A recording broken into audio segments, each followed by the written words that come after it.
Hello, friends. Good morning to one and all present here, and welcome to the wonderful world of English language. Kids, today we have come here along with different types of sentences which will help you to improve your English skill and make you more skillful to understand. So, without getting idle, let's get started. Our first sentence is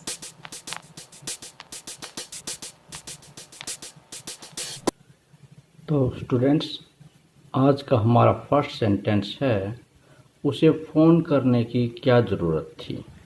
और ये advance English structure में जो एक common बात आ रही है वो ये है कि उसे क्या ज़रूरत थी, जिसे इंग्लिश में बोलेंगे what is the need to या what was the need to. अगर ज़रूरत थी तो what was the need to, और ज़रूरत है तो what is the need to. उसे फ़ोन करने की क्या ज़रूरत थी। What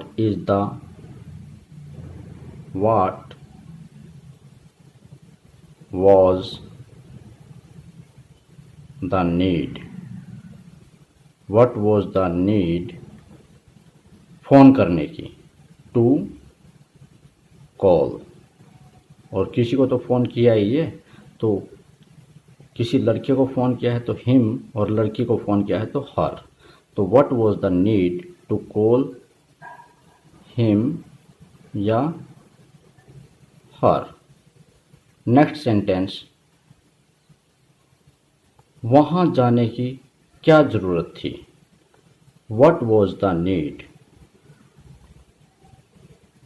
What was the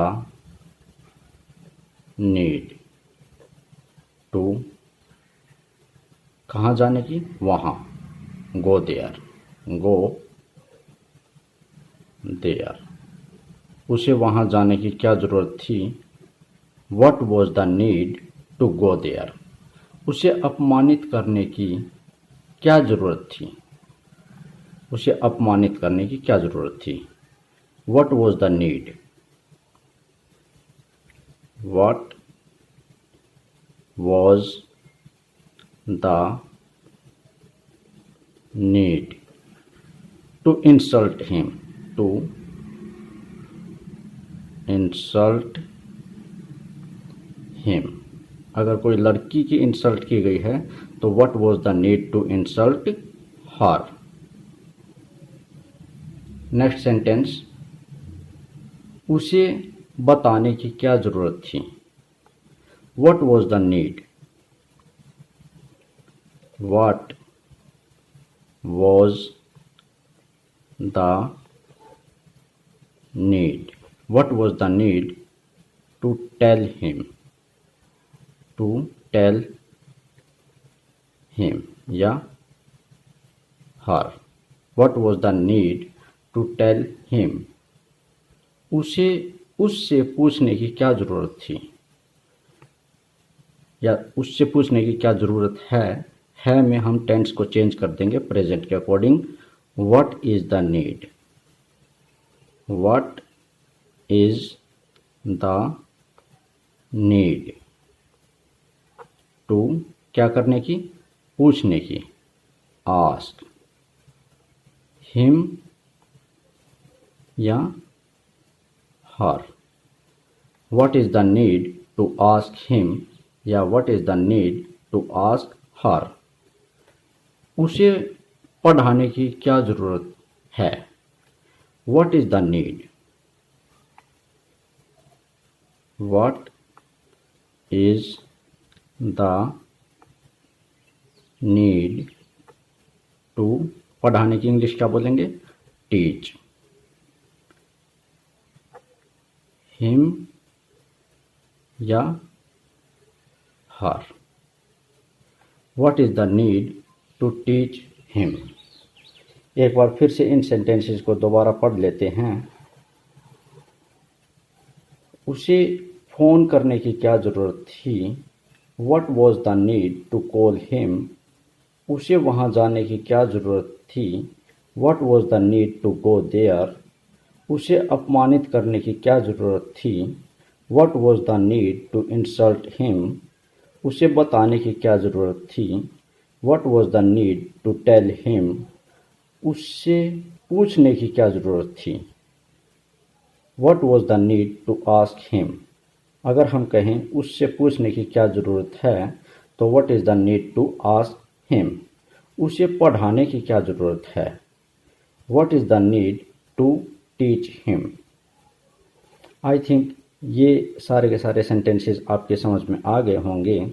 तो चलिए एक और छोटा सा स्ट्रक्चर आगे देख लेते हैं। ये एडवांस इंग्लिश स्ट्रक्चर का एक दूसरा टाइप है। जैसे कि कोई किसी से घिरा हुआ रहता है, उसके लिए हम क्या सेंटेंस यूज़ करते हैं। सबसे पहले हम लगाएंगे सब्जेक्ट, फिर लगाएंगे helping verb, after that surrounded by, and then object plus other word if any है। वह अपने दोस्तों से घिरा रहता है। वह अपने दोस्तों से घिरा रहता है। He is surrounded bye. He is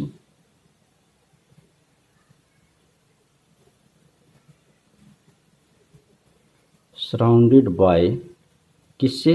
अपने दोस्तों से। His friends. His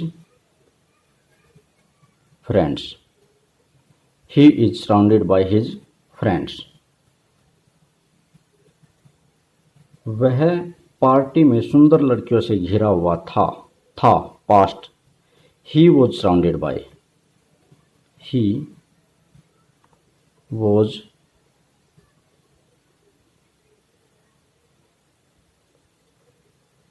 surrounded by beautiful girls.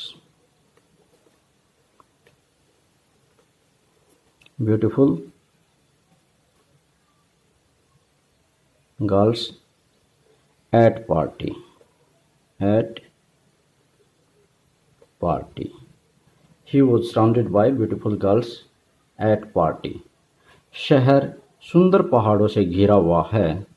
The city is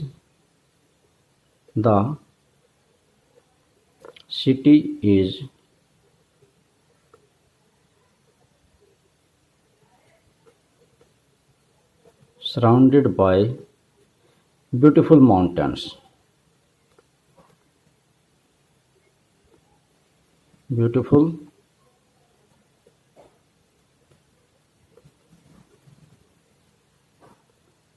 mountains. The city is surrounded by beautiful mountains. तुम हमेशा लोगों से घिरे रहते हो। You always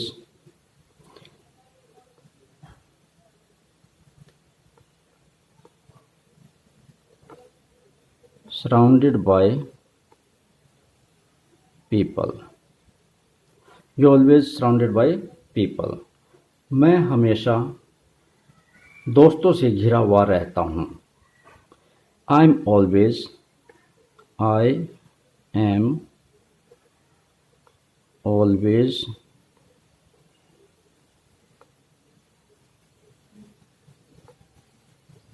surrounded by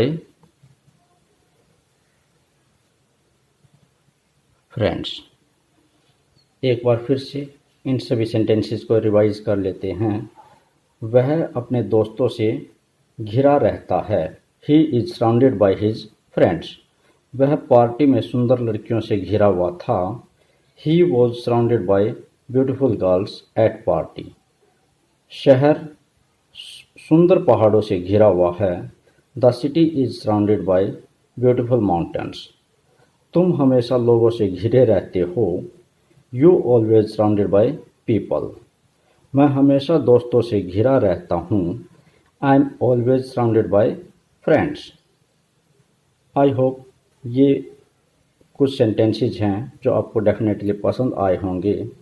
so I hope you will like this video and share it among your friends and also subscribe our channel. Thank you guys.